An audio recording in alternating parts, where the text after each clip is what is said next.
Oyira begbaha nega pomonu popo ba egbefe no sosorome. Hallelujah. Novia de wo commentare de doyoyo pe video wa mi le agome. Eye egbonyara fuma le ye vugbame. Madamada hogbame. Eye maje mafonu kude no manguchi. Enya kuhi kama kubobe enye de kala no mama metomu. Enye no ke Kristo to gede alo amegede ole dolele ma wole no mama. Novia bede ebe novi leke wafi ye dogbera ibia wona yodoi kakea efene so ya dolele fa kuche chao gapoto galala menai ye yide eyo so fu ganga fonko ye yide gbedora fo gakere odogbera ta ke won kata meju re poto gali dolele fa ku jesi o gali popon nu kata fi mawu de moko yo fu pam a Kristo to na no fu pam le dolele menenema me kala jibe novia fe kuhi blomola menye de kala no mama tomu eye nu oglo a efie no me vego me gbanto enyebe mawo me yodo ego me je mawo me yodo almo yodo invo do we afaklafa bo momo wana fa enu eveli aglomola nyebe mawo me dibe alo le mai mawo me dibe wa podo yo ta mawo le la lambe ibu wa podo yo bonuma na mie hono no me ve ma de ma kemi chati tere ma ofa nyanguchi ko se nyebe na woda kakple ma ofa nya akena wole ma ofa nya godua ebe mo woda kakple ma ofa nya ka vide le ma ofa nya ma vana wo ta ma ofa nya egble kotembe ye dibe na no lameseme hallelujah ma dibe na no lameseme ma dibe na no lameseme ta na ma dibe na no lamesema eye na ekwese ba mawudo to ife gbedodora kana ba mawu yodo ho aka novia nu yitae mekpon ejeja mekpon duro nya be menya lei wa ho doyoyo yin eto ho hallelujah hallelujah takuhia menye mawu lo alo mawu bo no okuhia to ke bo mio nya ho kose la bana mawu wonu yo le bo wawo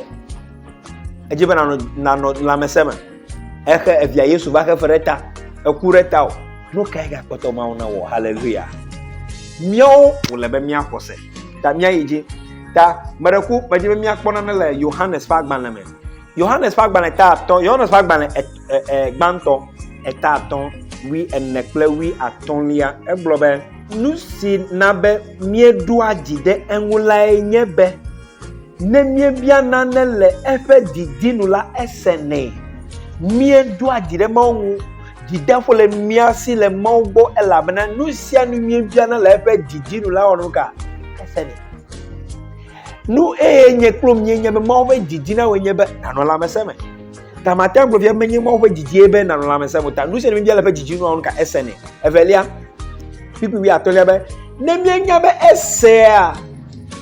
nusia nu si mie bia na la ekema mie nya ha be nusia no si mie bianela mie honetu egbo hallelujah ehwesebe se ya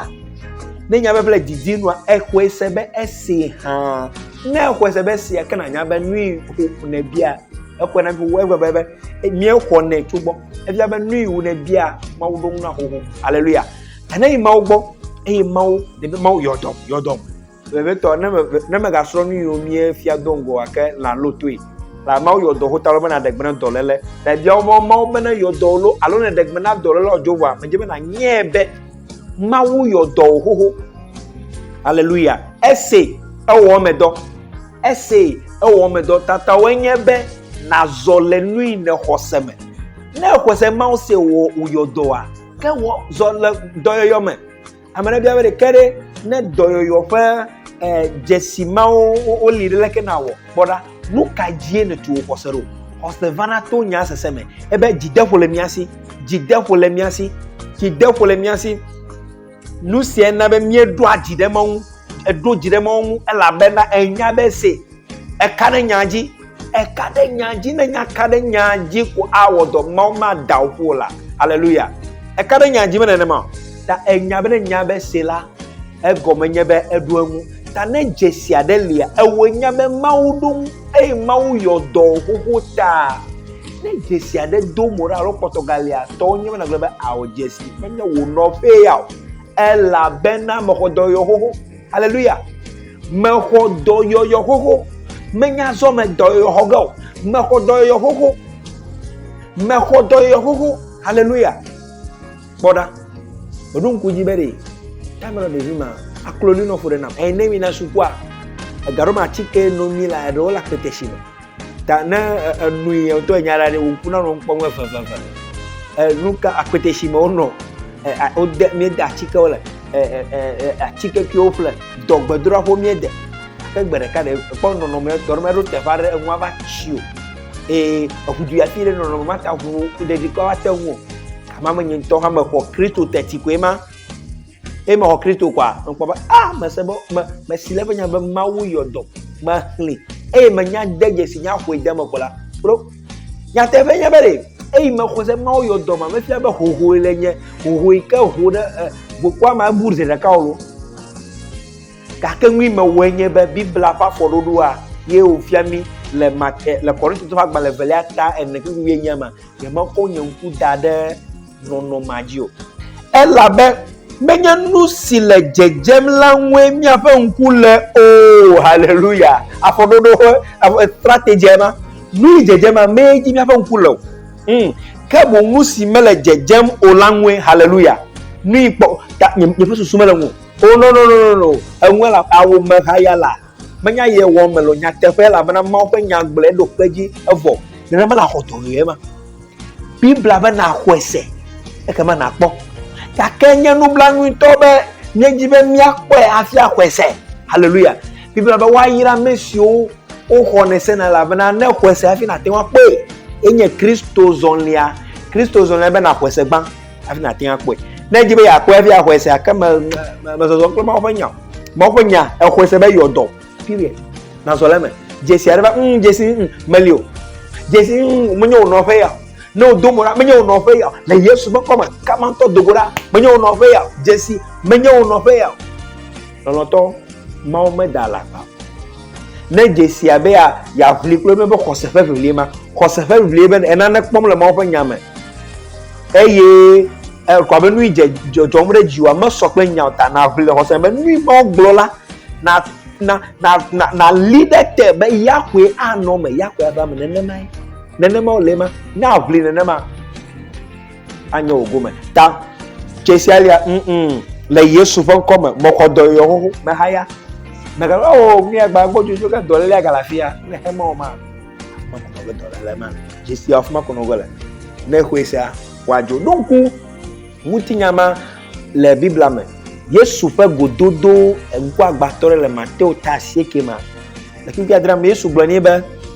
ne yi Biblia be le gblɔ le gododo pipi do ŋgɔ be Yesu fa ba sisi ɖe ŋku dzi nɛ eye Yesu fa ba sisi ɖe ŋku dzi nɛ Yesu be ne va klɔ ƒe ŋkua ba sisi ɖe ŋku dzi nɛ va klɔe le tame le nye dzimaxɔse alo kristotɔ gbawo be xɔse akome nye xɔsetɔ gblɔ ke be Yesu nye meŋkpɔ mo ɖe ke mewɔ gazɔ ya va klɔ nye ŋkua Yesu ne ma kpɔ ma va klɔ ba ɖae ke Biblia na mi nya be ɖe aƒetɔ azɔ le Yesu ƒe nya nu exɔe se pipi adrelia Yohanes 9 exɔe se wòzɔ yi ta eye wòva klɔ ŋkua ŋge dzɔ ekpɔm hallelujah ava asrafo ɖe hã ƒe nyadzɔdzɔ le Yohanes ƒe agbalẽ ma ke ta 4 me tso pipi bla 9 me eva Yesu gbɔ be Yesu ye vayɔ dɔ vinye eye Yesu ƒo nu be ne heyi evia kpɔ dɔyɔyɔ Biblia be ɖe exɔe se eye numake wòdze mɔ yi aƒe me edze mɔ yina aƒe me hello asrafo ma te nya gblɔ be ma do asrafo suetɔ ɖo asrafo ma me gã lo anya gblɔ be yado ame ɖo ɖe aƒe me no va kpɔ ɖa be ɖe nua Yesu gblɔm ɖe nyɔri mi va kpɔ ɖa be Yesu nya gblɔ fia ɖe ele me na hallelujah o nya ke Yesu le ɖe edzɔ fia kpɔ ɖa awo menye xɔse ƒe afɔ ma lo exɔe se be kpɔ dɔyɔyɔ period taɖu bi ava wo taɖu le Yesu ƒe ŋkɔ me do go ɖa kaba elabena mekpɔ dɔyɔyɔ xoxo ne vevesese bia do mo ɖa gblɔ be wo ɖe kaba ŋutɔ mekpɔ dɔyɔyɔ wo nya ɖe ye ɖi fia me ƒomevi ne nye lo wo nu ƒo mi wo ne gblɔ na eɖi fia nu yi ne xɔse le me ta wo nu ƒo kple xɔse na wo ɖeka hallelujah ta me gagblɔ anyi kɔ gblɔ be o ele be makpɔe gbã fi ma xɔe se ne le ma ke me xɔse ƒe afɔ zɔ mo na don kujibe hosevana to nya seseme ta na bo no ki otum na gile nyama ro ki otum na gile nyama akpobo hosa achireji no ko te chireji re ke instant alo no maka fa jesio a wa no jojo